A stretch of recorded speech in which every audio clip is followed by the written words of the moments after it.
Unaangalia BMYC TV chini ya mchungaji na mwalimu Yona Mwakajaba, mchungaji wa kanisa la EAGT Bethania Mwakibete, Mbeya, Tanzania. Endelea kutufuatilia kupitia mitandao ya kijamii YouTube @BMYC TV, na Mungu akubariki.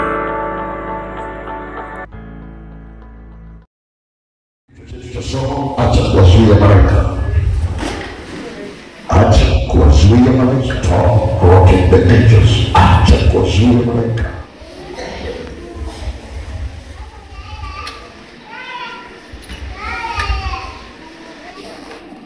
Neno malaika. Neno malaika kwa Kiebrania linaitwa malak.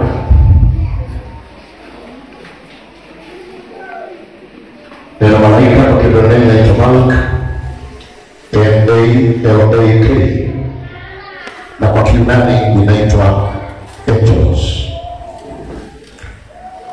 Kwa Kiebrania malak, kwa Kiyunani ni angels.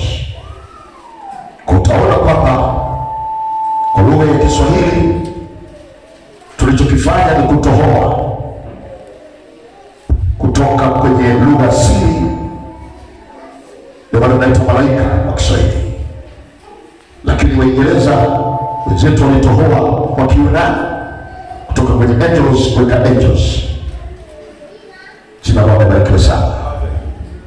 Lakini yote katika yote, somo letu kuu kumbe sasa neno malaika ni gandus katika asili za Kiebrania na Kiyunani kama nilivyosema.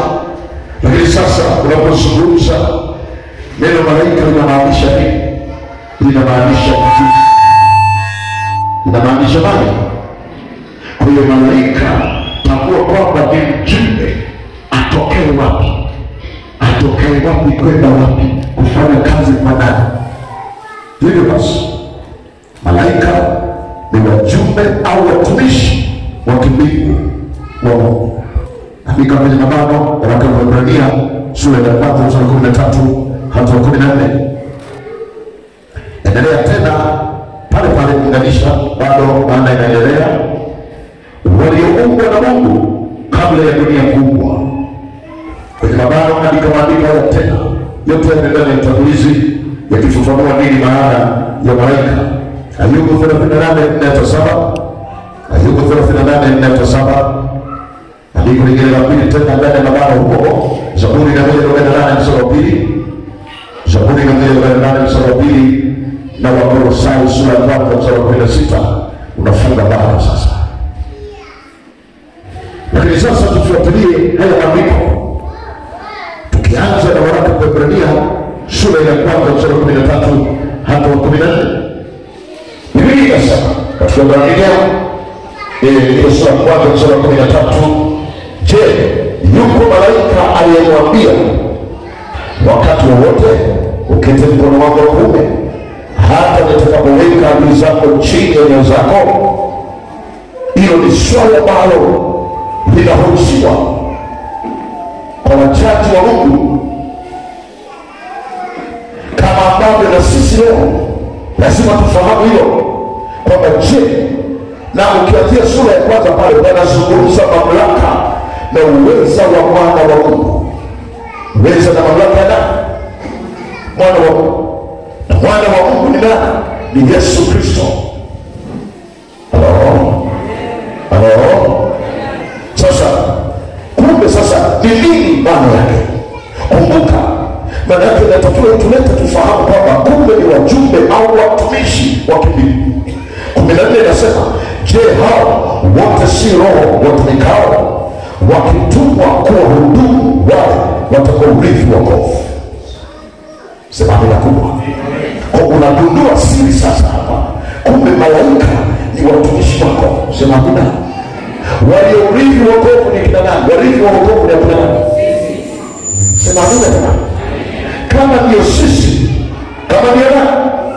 Kama ndio sisi, maana lazima ufike utambue kwamba kumbe ninao watumishi wa kunitumikia. Lakini jambo la muhimu, acha kuwazuia malaika. Sasa utawazuiaje? Tutaona huko mbele. Halo. Twende tena tuangalie pale wameumbwa na Mungu kabla ya dunia kuumbwa. Ayubu 38. Ayubu 38. Ayubu 37. Masoma mstari mwanzo wa 7 mpaka 7. Sasa naanza mstari wa 4. Ulikuwa wapi ulipoweka misingi ya nchi? Haya, sema kama ukiwa na ufahamu. Ni nani aliyemlisha vipimo vyake kama ukijua? Au ni nani aliyenyosha kamba juu yake? Misingi yake ilikazwa juu ya kitu gani? Au ni nani aliyeweka jiwe lake la pembeni? Hapo nyota za asubuhi zilipoimba pamoja na wana wote wa Mungu walipopiga kelele kwa furaha. Tulikuwa na upishani kidogo baada ya Ayubu mateso kwa makali sana. Nifika hatua ni kama aliona kama Mungu hayapo. Sema amina jamani. Amen. Wakati mwingine huwa tunamsoma Ayubu juu tu, lakini kuna mahali alifika ni kama alianza kutoa makufuru kwa Mungu baada ya maumivu na mateso makali kuzidi. Sasa hapa ni conversation, ni majibizano kati ya Mungu na Ayubu. Sema amina. Halo, tuko pamoja kanisa?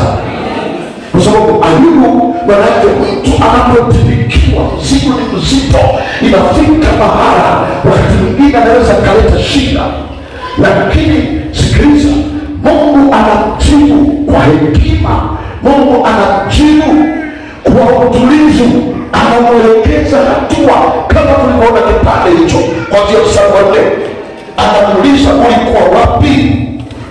Nilipoweka misingi ya nchi, ulikuwa wapi wewe? Ni gani aliamrisha vipimo vyake kama ukijua? Sema amina. Au ni nani aliyenyosha kamba juu yake? Ni nani aliyesema sasa na tunapima hapa ni ardhi, hapa ni maji, hapa ni nani? Ama aliyesema utesoti? Ni nani aliyefanya? Nani alileta mbegu? Nani alifanya kile na kile?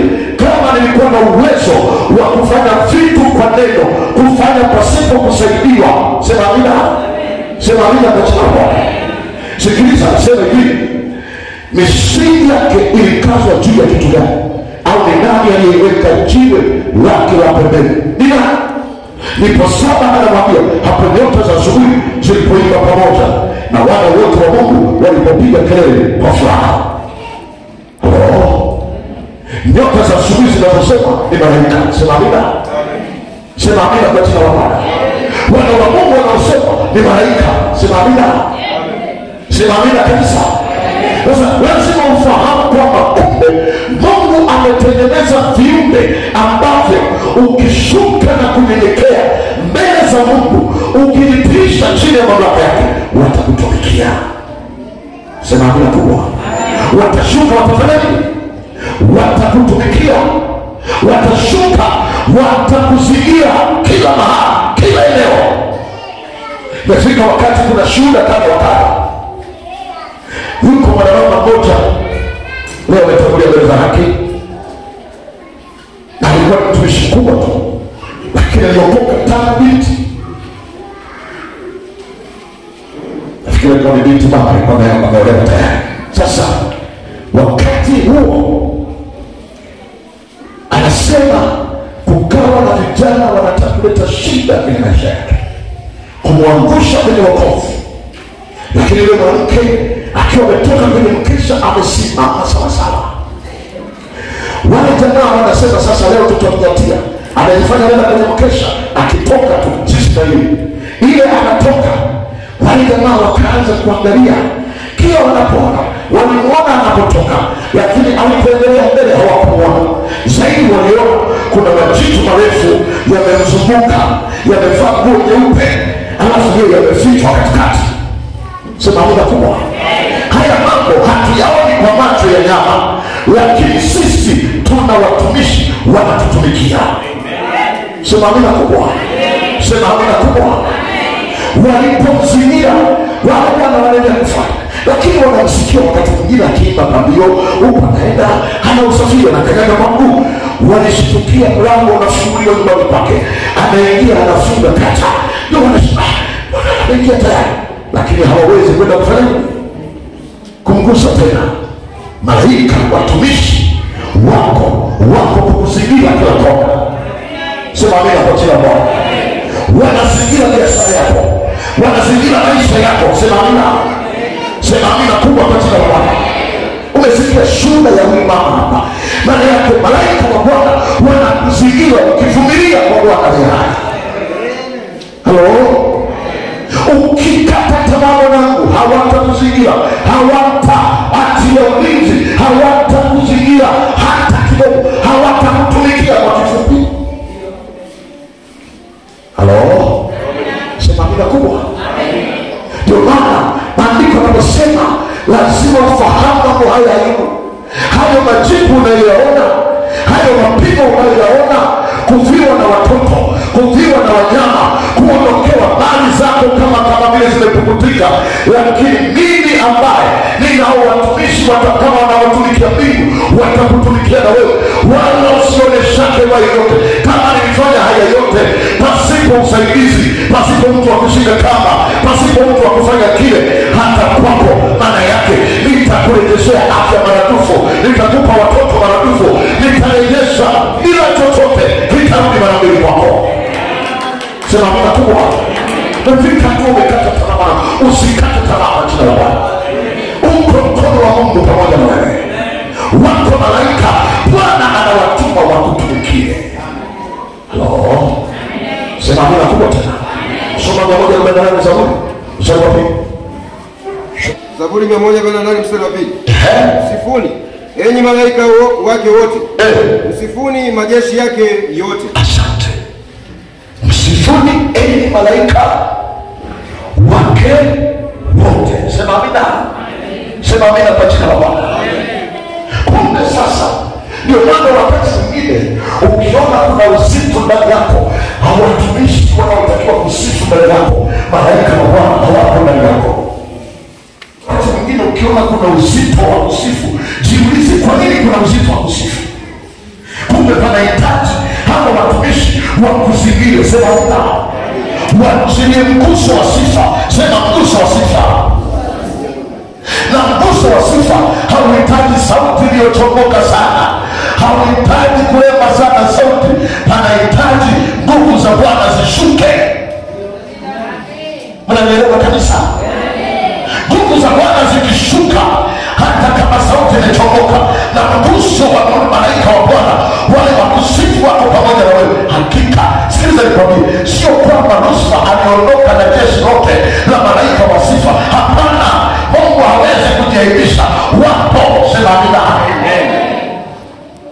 Halo? Sema amina. Sema amina. Ndio maana kama kanisa lazima utambue kwamba hakika kama malaika wa sifa wapo wanamsifu Bwana, mimi ni nani na wako wanamtumikia nani? Na mimi ndio hapa natakiwa nionyeshe kwa mdomo wangu, kwa mikono yangu, kwa miguu yangu, kwa chochote. Hapana, nitaendelea kusimama kusifu na kushangilia kwa jina la Bwana. Sema amina kubwa. Ndio maana napoona wenzetu wanaimba, kuna sifa hapa, kila mmoja yuko busy, malaika wa kusifu wako busy pamoja na wewe kwa jina la Bwana. Wanasifu pamoja na wewe. Ndio maana hapa mahala Bethania tutakiwa kulala usingizi katika jina la Bwana. Sasa anayetengeneza njia ni watumishi hawa. Sema amina. Wanashuka, wanaungana pamoja na hawa wanaosifu jina la Bwana, na wenyewe wanasifu pamoja nao, wanaachilia uwepo wa Bwana, wanaachilia nguvu za Bwana, wanaachilia moto na mamlaka, na Bwana anaachilia moto na nguvu zake. Kwa maana ibada yoyote kule kwenye neno ikiwa nyepesi, ujue malaika wa kusifu walitibuka kwenye sifa. Halo? Mungu kikuwa kukane hata ukujuu, hata mchungaji afurugute namna gani. Mnanielewa? Mnanielewa? Sema amina kubwa. Sema amina kubwa. Kuona sifa, pepo zinatoka kwenye sifa. Unaona hiyo sifa? Unaona roho, nguvu za Mungu zinashuka kwenye sifa. Sasa tunataka iletee kwa jina la Bwana. Nataka iletee. Haiwezi kuletea kwa nguvu zetu wala kwa umaridadi wetu. Tunahitaji tupate nguvu za roho. Hizo nguvu za roho watumishi wanaotutumikia, tunapofanya maamuzi wanakuja wanachochea, wanaweka vilainishi, wanasema Baba, hakika hao wakati wameamua kusifu pamoja na wewe, nasi tunasifu sawa sawa. Unashangaa mambo ilikuwa magumu yanaanza kuwa mepesi kwa jina la Bwana. Kwa nini? Kwa sababu tayari malaika wa kusifu wameshuka. Haleluya. Sema amina kubwa. Sema amina kubwa kanisa kwa jina la Bwana. Halo. Sema amina kubwa. Majaliwa sema amina. Utakuna toka boda Ijumaa kwenye mkesha. Kwenye wiki yako. Hapa kwenye mkesha kwa jina la Bwana. Sema amina tena kwa jina la Bwana. Unakuja kukesha. Kufanya nini? Wiki nyingine tena na yeye ndani naelewa kucheza. Sema amina kwa jina la Bwana. Mzee Kikundi anaangalia dina moja ya wazee wa kanisa. Baraka kwa ujumla na mashemasi mkesha na nyie kwa jina la Bwana. Sema amina tena. Sema amina tena kwa jina la Bwana. Lazima kieleweke hapa Bethania. Sema lazima kieleweke. Kwa sababu watumishi wako tayari. Sasa sisi kwa nini tusitumike pamoja nao? Halo? Sema amina kubwa. Sema amina kubwa tena. Punda yuko tayari, lakini mhusika hana mpango. Punda tayari huyo hawezi kwenda, hawezi kutumika, hawezi kubeba mzigo. Maana yake ili ya kutumikie, maana yake kumwonyesha uko tayari pamoja naye. Halo? Sema amina, sema amina. Tafsiri ya utumishi maana yake ni kutokana na mzizi wa utumwa. Halo? Amen. Sema amina kubwa. Maana unasema mimi ni mtumishi wa Bwana, maana yake mtumwa wa Bwana. Bwana msaidia nina. Amen. Sisi tunataka kutana mtumishi wa Bwana. Maana yake mtumwa, maana yake na sasa mtumwa huwa anagoga na kutumwa. Yeye akiambiwa kulia, ni kulia, kushoto ni wapi? Ni kushoto. Anageuka. Sema amina kubwa. Sema amina kubwa tena. Kwa hiyo nataka nikwambie, malaika wako tayari kukutumikia, maana ni watumwa wetu. Sema amina. Wako tayari, wanasubiri amri tu ya kwamba wanaambiwa, haya shuka kamsaidie Vanesi, shuka kamsaidie Ana, shuka kamsaidie Malemeda, shuka kamsaidie Nuru, shuka kamsaidie Deni, shuka kamsaidie Belen. Wako tayari, wako tayari, wanakusubiri wewe mwenyewe ujiachie ndani yako. Wewe mwenyewe uwe tayari kutumika nao. Waamuzi sura pili mstari wa kwanza. Waamuzi sura pili mstari wa kwanza. Kisha malaika wa Bwana alikwea juu kutoka Gilgal kwenda Bokimu, akasema, mimi nimewaleta ninyi mkwee juu kutoka nchi ya Misri, nami nimewaleta hata nchi niliyowaambia baba zenu. Nami nilisema, mimi milele sitalivunja ili agano langu nililo agana nanyi. Kisha malaika wa Bwana, malaika wa nani? Ziko aina kumi za malaika. Aina kumi za malaika. Aina ya kwanza ni malaika wa kawaida, malaika wa nini? Na aina ya pili ni malaika wa Bwana. Sasa leo tutagusa pande zote, kwa sababu malaika wa kawaida na malaika wa Bwana.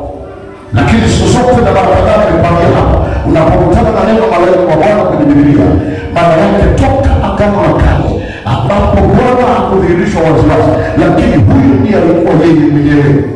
Sema amina. Sema amina kanisa. Kanisa, haleluya.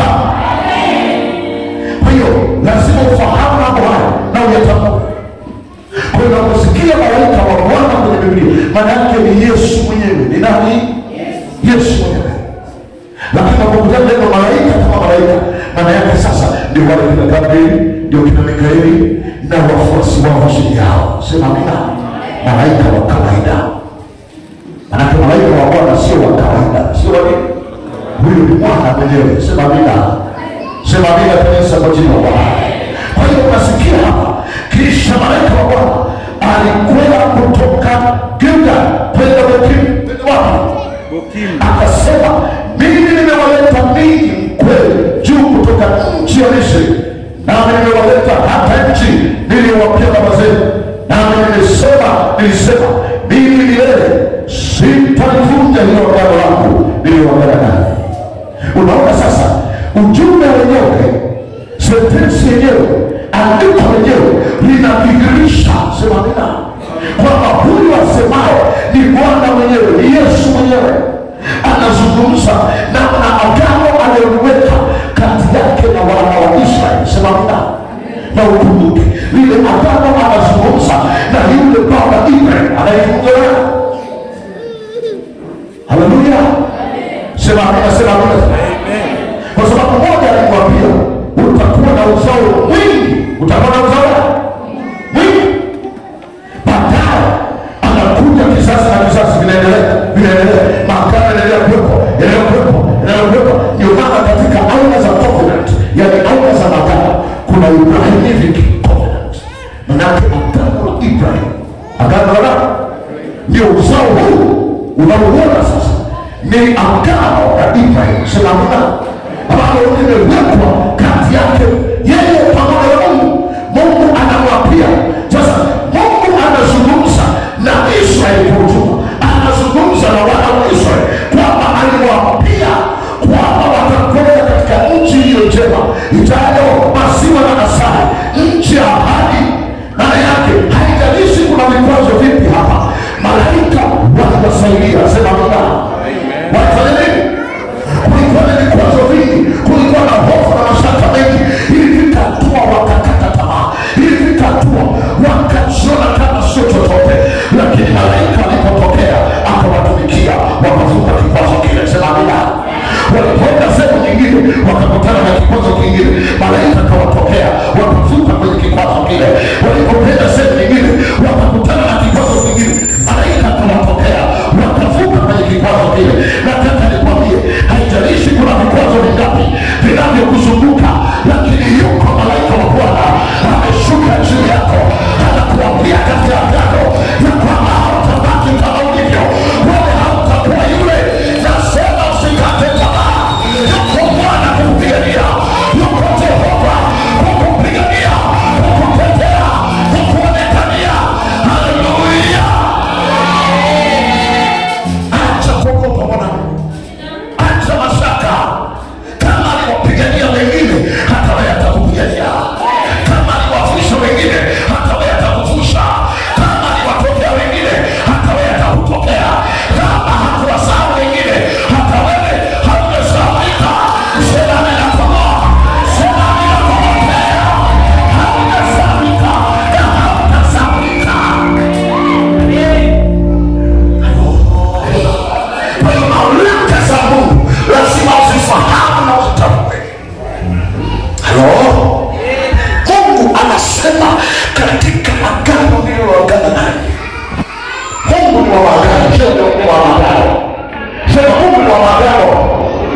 Na Mungu analifuatilia agano lake hata iweje. Akisema nitakubariki, lazima akubariki. Akisema nitakuinua, lazima akuinue. Akisema nitakuponya, lazima akuponye. Akisema nitakupa, lazima akupe. Nasema Bwana ni wa maagano. Asiliache agano lako, asiliache agano lako, asiliache na hatoacha. Haleluya! Watoto wa Mungu, sema mbele kubwa, sema mbele kubwa, sema mbele. Na Mungu tunaona akawapigania. Hata kiongozi mwingine anapomaliza safari, Mungu anainua mwingine, sema amina. Mungu akaonekania, akawatokea. Mungu hakuacha, Mungu hakuacha, sema amina. Hata palipoonekana kwamba sasa Yoshua amenyamaza, nani atakaye kutokea? Bwana hakuacha. Katika makundi aliachilia waamuzi, sema amina. Sema amina tena kwa jina la Bwana. Mungu hakuacha, akaona kundi hili, weka maamuzi, kundi hili, mpaka ulipofika wakati akaweka maamuzi moja. Sema amina kubwa. Kuna wakati unaweza ukaona kama mambo yanachanganya, kama mambo hayaeleweki, ni kama mambo sio ndivyo sivyo, yeye ndivyo ndivyo, kwa jina la Bwana aliye hai. Utanielewa? Nasema Bwana sivyo ndivyo, yeye ndivyo ndivyo. Sema ninapenda kwa jina la Bwana. Akisema mwanangu nitakupa, lazima akupe. Akisema mwanangu nitakuinua, lazima akuinue. Akisema nitakubariki, lazima akubariki. Akisema nitakutokea, lazima akutokee. Hakuna wa kuzuia. Maana watumishi wako ambao Bwana amewaweka malaika wapo tayari, wanasubiri amri ya Bwana. Anasema shuka, nenda kamtumikie mama huyu. Shuka, nenda kamtumikie mama huyu. Kwenye kipengele gani? Kama ni sifa, kama ni ibada, kama ni kuhubiri, anashuka. Kama ni kipawa na karama, anashuka. Kama ni kazi zako, anashuka. Kama ni ulinzi, anashuka kukulinda. Pande zote hatakuacha. Wako malaika kukutumikia. Wanatii amri ya Bwana wao. Sema amina. Wanafanya nini? Wanatii amri ya Bwana wao. Haleluya. Na kama ulivyoona kwamba anasema sitoacha wala sitotangua agano nililoagana naye. Mungu wetu ni mtu wa kufuatilia maagano, ni mtu wa kutimiliza maagano, ni mtu wa kutembea kwenye agano. Halo, sema amina, sema amina. Saa nyingine mashaka yanakuja ni kwetu sisi tu, lakini Mungu wetu ameachilia kwako. Sema ameachilia kwako. Sema ameachilia kwako. Sema ameachilia kwako. Danieli 10:12-13. Danieli 10:12-13. Soma hapo. Ile imekuwa wazo sana. Ndipo akaniambia, usiogope Danieli, kwa maana tangu siku ile ya kwanza nilipotia moyo wako ufahamu na kunyenyekeza mbele za Mungu wako, maneno yako yalisikiwa, nami nimekuja kwa ajili ya maneno yako. Osaka. 13. Mstari wa 13 anasema, lakini mkuu wa ufalme wa Uajemi alinipinga siku 21. Bali tazama, huyo Mikaeli, mmoja wa hao wakuu wa mbele, akaja kunisaidia, nami nikamwacha huko pamoja na ufalme wa Uajemi. Amen. Sikiliza hapa. Danieli anakutana na changamoto. Sema changamoto. Yuko kwenye maombi ya siku ngapi? 21. Sema amina.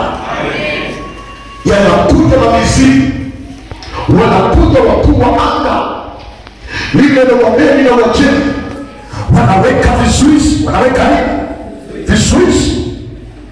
Lakini malaika wanashuka. Malaika huyo anaitwa Mikaeli. Sema Mikaeli. Biblia inasema akatokea, akamwona Danieli, akamwona ana moyo wa ufahamu. Sema amina. Ana moyo wa nini? Wa ufahamu. Sio ufahamu wa kawaida, ufahamu wa kimungu. Sema amina.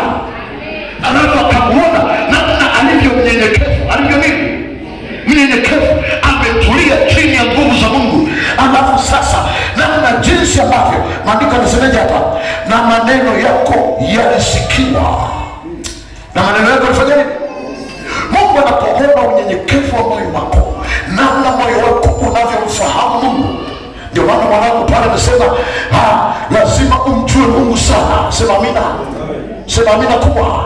Sema amina kubwa tena. Hiyo ni Ayubu anazungumza, mjue sana Mungu ili uwe na amani. Sema amina. Alafu ndivyo mema atakapofanya nini? Atakapokujia.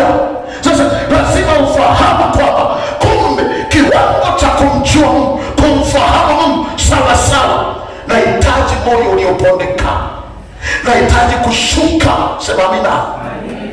Ni kweli kabisa, kila mmoja ana misimamo yake. Ana nini? Iko misimamo ya kikoo, iko misimamo ya kimizimu, iko misimamo ya kitamaduni, iko misimamo binafsi kama binadamu. Ndio maana tunasema huyu kabila gani? Kumbe hawa ndio hivi. Kuna hawa huyu hawa wasema fulani. Tunawajua wasema fulani. Na huyu ni nani? Huyu tunamjua. Maana yake tayari wamechanganua kuanzia kabila lako. Alafu kaeneo kako, ukoo wako, wameangalia ni mtu wa namna gani. Maana yake wamekuchagua kuanzia ubinafsi wako, ukoo wako, kabila lako, wakati mwingine mpaka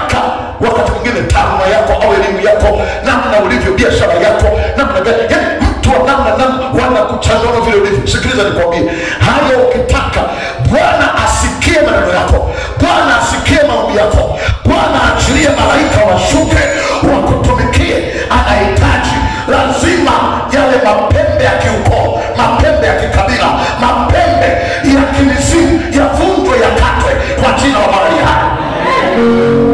Aliokoka anasema sisi Wanyakyusa tunatembea hivi, sisi Wandani tunatembea hivi, sisi Wangoni tunatembea hivi, sisi tunafanya hivi.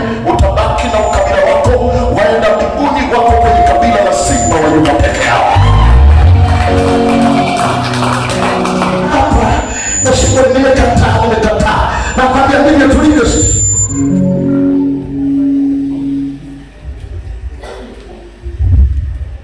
Halo, ndio yako iwe kwa mujibu wa kumfahamu Mungu kwa jina la Bwana. Hapana yako iwe kwa kiwango cha kumfahamu Mungu aliye hai. Halo, sema amina kubwa. Hili ndio kabila letu waende mbinguni hapa. Hapa hakuna cha mfima, hakuna cha mbeleko, hakuna cha msukuma hapa, hakuna sijui cha mnani, hakuna cha msafa hapa, hakuna cha mji hapa, hakuna cha mchaga hapa, hakuna cha mbu hapa, hakuna cha nchi wala ndani ya nchi. Wote kabila letu liko hapa. Tunaunganishwa hapa, tunatembea hapa, tunasimama hapa, hapa peke yake kwa jina la Bwana. Sema ninakuwa Mungu hatasema kwa sababu ya elimu yako, kwa sababu ya udesa wako. Sisemi kwamba msisome, tusome na kusomesha kwa jina la Bwana. Lakini hayo yote iwe niongeza maarifa ya kawaida. Maarifa ni kwa sababu Danieli mwenyewe kama alikuwa nani? Sema amina kubwa. Alifahamu siri nyingi, alifahamu mambo mengi ya vizazi na vizazi. Biblia inasema kwa ajili ya kusoma vitabu vingi na kusoma nyaraka mbalimbali. Halo, sema amina kubwa. Sema amina kubwa. Kwani kuitwa msomi maana yake nini? Msomi maana yake umesoma nyaraka mbalimbali tena za watu, na msomi mwenyewe ni according to. Msomi yeyote ukisikia anasema, mimi nasema profesa yeyote anakukrashi na kukutoa nje, maana yake hauna kitu kipya, wewe ni according to.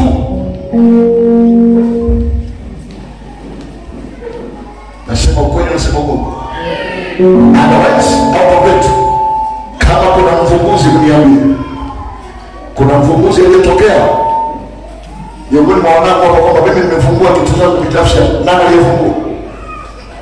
Wote wamebaki according to Plato, according to Aristotle. Tunatembea na mawazo ya wale. Sema amina kubwa. Sema amina kubwa. Sema amina kubwa. Na hiyo according wasomi hawa wa elimu ya kawaida sekiwa hawakutoa mali pengine, walitoa huku. Ndio maana hakuna neno la mwaka jana, hakuna neno la Mungu. According to Bible, according to this, according to somebody, according to this. Maana yake na mimi ni according. Humu ndani kwa neno la na kama ni ufunuo wote lazima upimwe kupitia nini? Neno la Bwana. Halo, sema amina kubwa. Ni kwa naangalia tena tumoja nasema kesho, baada ya kesho kutakuwa na maandazi ya upako. Maandazi ya upako, tutakula maandazi ya upako.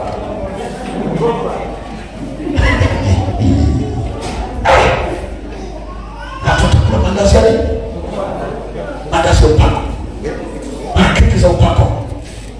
Yaani ni madangano tu kinaitwa kwa leo. Umuna kuna maandazi ya upako.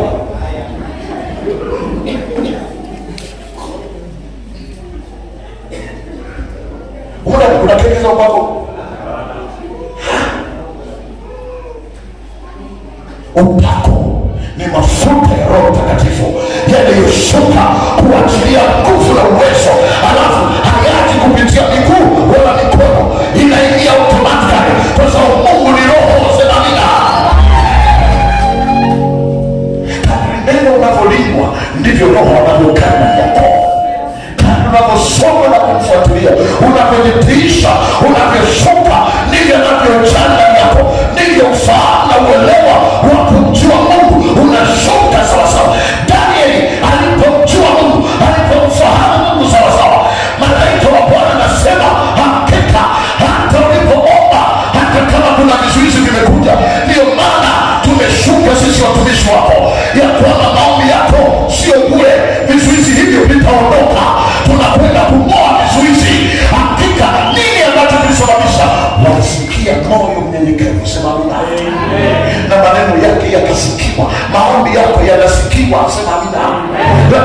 tumejishepu vipi ili Mungu akusikie, atume malaika wakushughulikie, wakuhudumie. Namna gani ulivyo mbele za Bwana.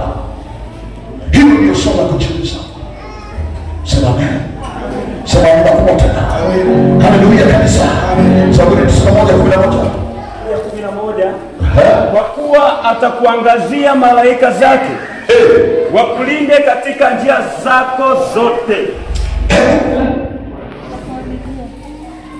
Usawa tofauti kuangazia na kufanya kuangazia.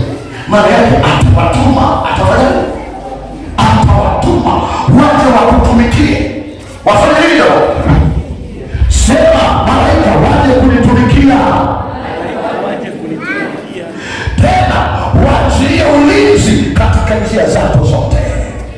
Njia zako ndio maana unalindwa na nguvu za Mungu, na hizo nguvu za Mungu Bwana amewatuma watumishi wako ambao ni malaika. Sema amina. Wanakulinda na njia zako zote. Unaenda shambani wako na wewe, unaenda huku, unaenda. Ndio maana njia ile uliyopita wenzako wanaondoka, lakini wewe umekwenda salama, unalindwa. Njia zako zinafanya zinalindwa. Ile barabara uliyopita wenzako walipata ajali, wewe unalindwa kwa jina la Bwana. Njia ile uliyotumia kufanya mipango yako, mikakati yako, kufanya biashara zako, kufanya kila aina ya maono, wenzako walifanya vile vile wakaangukia chini, lakini Bwana amekutetea. Njia zako zinalindwa na malaika wa Bwana. Nasema njia zako zinalindwa na malaika wa Bwana. Wameshuka wanakulinda kila kona, kila pahali. Sema amina kubwa. Sema amina kubwa. Sema amina kubwa. Sema amina kubwa. Sema ehe. Haleluya. Sikiliza nikwambie, lazima ufahamu mwanangu kwa jina la Bwana. Hafikie wanangu je, hivi mwaka mbaraka ya mnaoshi. Hapo na kwa kila mwaka. Haleluya. Na mwaka kila wanangu. Wewe unasikia nini?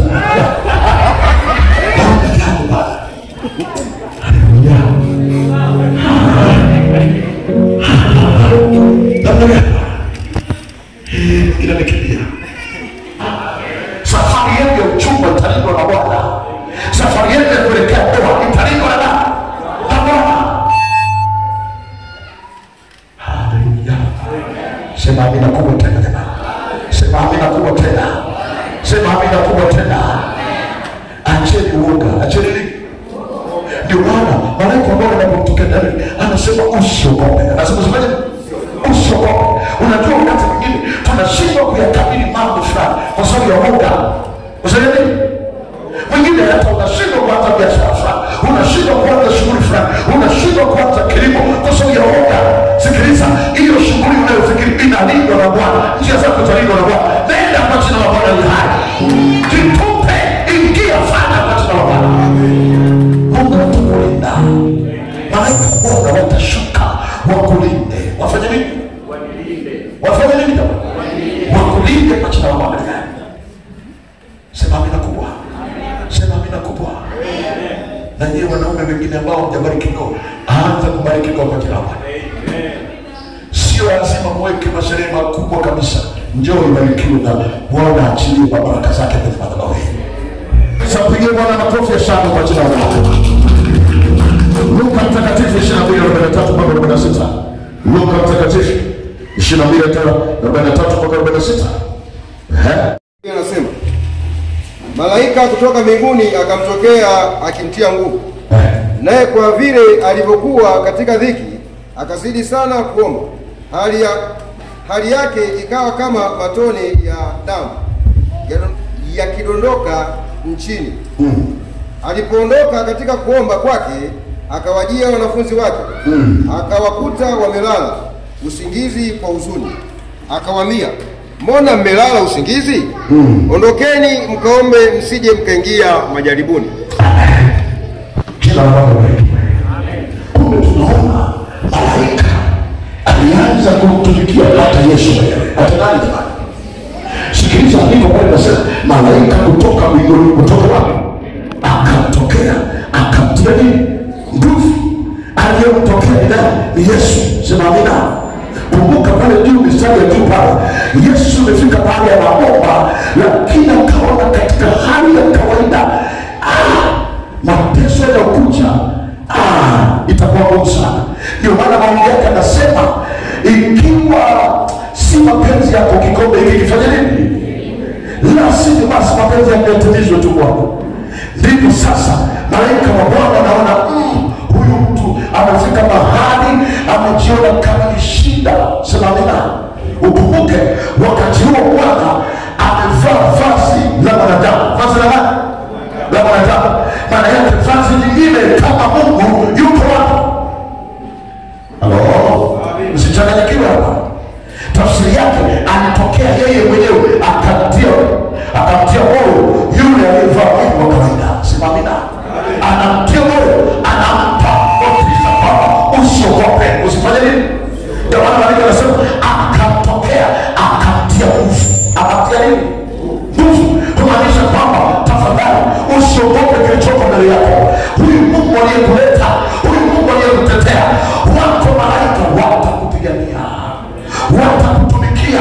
Hayo mateso unayoyaona hayatakuwa si chochote. Hata kama kuna maumivu, lakini mkono wa Bwana utakuwa pamoja na wewe. Sema amina kubwa tena. Sema amina kubwa tena. Sema amina kubwa tena kwa jina la Bwana. Mamlaka zake Mungu zilizo hai zinashuka kuwahudumia watoto wake.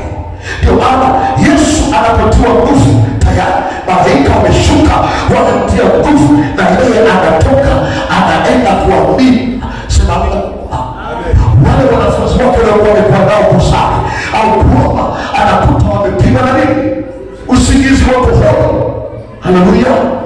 Anawaambia, jamani, tafadhali amkeni muombe. Ombeni tafadhali. Ombeni msije mkaingia majaribuni.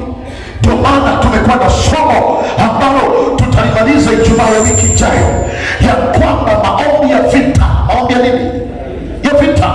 Basi kuomba maombi ya vita tena yenye bidii ndani yake, kwa sababu unazo funguo umekabidhiwa. Sema funguo. Sema funguo za mamlaka, tena funguo za kimungu zenye kufungua na kufunga. Hakuna wa kuzuia. Hakuna kufanya nini? Wa kuzuia. Kwa hiyo Mungu wetu anasi sana ili majaribu yatupishie mbali. Tuombe. Tufanye nini? Tuombe. Maana yake, tafsiri yake, majaribu yapo. Majaribu, vikwazo, vizuizi, mashambulizi. Sasa kitakachozuia, kitakachopingana na mashambulizi hayo, kitakachoweka vizuizi visipate nafasi, kila aina ya uovu na maonezi ya adui shetani yasikuweze, ni hakika nguvu za Mungu kupitia maombi. Kupitia nini? Aomba kanisa kwa jina la Bwana. Tunapoomba hatupigi ngumi hewani. Tunapoomba ni shabaha inakwenda kumpata adui kwa jina la Bwana. Kila pigo analoleta kwako linapigwa, linarudi kule lilikuwa lije likumalize, linaondolewa kwa jina la Bwana. Kwa nini? Kwa sababu ya nguvu ya kutafuta uso wa Bwana. Sema amina kubwa kanisa. Sema amina kubwa kanisa. Haleluya watakatifu wa Bwana. Hebu twende tena Mathayo Mtakatifu 4:11 tumalizie hapo. Kisha Ibilisi akamwacha. Tazama, wakaja malaika wakamtumikia. Mpaka kufika mstari wa 11. Kisa hiki Yesu Kristo, Biblia inasema akachukuliwa na Roho. Akachukuliwa na Roho. Biblia yako ukiangalia nasema akachukuliwa na Roho, utaiona ala kubwa. Imeanza ala. Maana yake Roho ukikuta ina ala kubwa kwenye Biblia, lakini neno tu Roho ile ina ala kubwa, huyo ni Roho Mtakatifu. Sema amina kwa jina la Bwana. Sema amina kubwa kwa jina la Bwana. Sasa maana yake amechukuliwa kwa Roho Mtakatifu, sio chafu, mtakatifu. Huyo Biblia inasema wakati huu akakwenda ili ajaribiwe. Ili afanye nini? Tena majaribu hayo yamekuja kutokea baada ya kuomba maombi mazito ya siku ngapi? 40. Likatokea jaribu la kwanza. Adui anatokea anamwambia, kama ndiwe mwana wa Mungu, basi waweza kugeuza mawe haya kuwa mkate. Yesu anasema imeandikwa, hatoishi tu kwa nini? Kwa mkate. Sema amina kubwa. Bali kwa neno litoka wapi? Bwana. Sema amina. Ikaonekana kama ameshinda hapo, adui tena kanyatia tena. Jaribu la pili, Biblia inasema akampeleka katika mji mtakatifu. Mji gani? Elewa Biblia hapo vizuri hapo. Halo. Kanisa, haleluya. Tunga mikono juu watu wote kwa jina la Bwana. Shusha tena. Usisinzie, tufuatane pamoja. Sema amina, sema amina. Niona mbele usingishi. Sasa tufuatane pamoja. Biblia inasema akamchukua tena, akampeleka mji mtakatifu. Sema amina. Akampandisha kwenye kinara. Amempeleka mji mtakatifu. Sasa atauoneje? Akampeleka kwenye kinara juu. Alafu anamwambia hakika tena, anakota na kukota, naye adui anasema imeandikwa. Hapo hakusema tu, hapo naye anasema imeandikwa kwamba hakika utakapojirusha kujitupa mpaka chini, atakuongezea malaika. Watafanya nini? Watakudaka kabla ya kupata shida huko chini. Yesu akasema hakika. Unazungumza vitu gani wewe? Sema amina kubwa. Biblia inasema Yesu tena akajibu imeandikwa. Akasema imeandikwa usimjaribu Bwana Mungu. Akaachana tena na adui. Ni kama ameondoka adui, likarudi tena. Likafanya nini? Ndio maana utajaribiwa leo. Usifikiri umemaliza. Unashangaa baada ya dakika 3, siku 3, mwezi mmoja, mwaka ujao, jaribu tena hili kwa jina la Bwana. Adui hawezi kukuacha. Na roho na kanisa, adui hatafanya nini? Tutamalizana na adui mpaka parapanda itakapolia. Sema amina. Lakini tungali katika dunia hii ambayo tunavuta hewa. Leo kumetibuka, kumefanya hivi, leo kumefanya hivi. Ukigeuka huku ndio maana unashangaa, huku bomu, huku tibi. Yaani hayataisha, yako tu. Lakini nani awezaye? Nitakupa siri kwa jina la Bwana. Sema amina, sema amina. Sema amina tena kwa jina la Bwana. Maandiko yanasema, kumbuka jaribu la kwake Yesu anasema imeandikwa. Imefanya nini? Jaribu la pili tena anashinda kwa kusema imeandikwa, lakini adui bado anafuata. Bado anafanya nini? Anafuatilia tena. Anafuatilia tena. Ndio maana hata sema amina kubwa. Na saa nyingine unaweza kusema hata wewe, hata huyu, mbona mimi siamini? Ndio wewe. Ndio nani? Kwa sababu akikubali kwa kifaa cha shetani, atakitumia shetani. Sasa lazima ufahamu mambo haya. Kama Yesu mwenyewe anashinda imeandikwa, tumia maandiko, naye adui akaja imeandikwa. Kwa kama ni maandiko, hata shetani anafanya nini? Anayajua maandiko. Ndio tafsiri yake fupi hapo. Sema amina, sema amina. Sema amina tena. Ndio maana maadui wengine wakija kukuangusha wanakuja na maandiko. Wanakuja na nini? Ni shetani yule, kwa sababu shetani haji kama alivyo, ana vifaa anavitumia. Vifaa hivyo waweza kuwa wanadamu. Waweza kuwa nani? Tena ndio asilimia kubwa ni wanadamu. Wenzako, wanadamu wenzetu wanakuja hao. Leo amekukwaza hili, kesho amekukwaza hili, kesho amefanya hili. Usiwazuie malaika kwa jina la Bwana. Kuwazuia malaika maana yake ni kuwa nje na neema ya Kristo. Ni kutokuwa na ufahamu wa kimungu sawasawa. Ni kutokushuka na kunyenyekea chini ya mkono wa Bwana. Neno la Kristo likijaa wingi ndani yako, iko nguvu na ushindi yako, mamlaka na baraka. Alafu utajua ile authority, mamlaka uliyokabidhiwa. Sema amina kuwa. Sema amina kuwa tena. Usipojua mamlaka uliyokabidhiwa, shetani atakuendesha. Sikiliza sasa. Jaribu la 3. Shetani anamchukua Yesu, anampeleka kwenye mlima mrefu. Kwenye nini?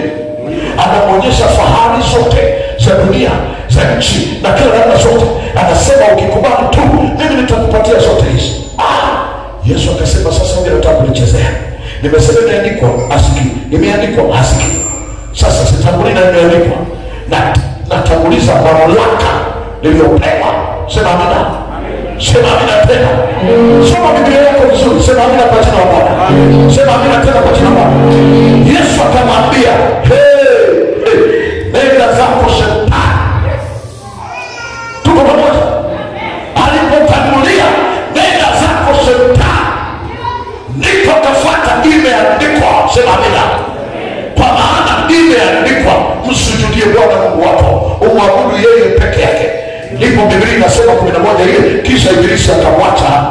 na tazama malaika wakaja wakatumikia.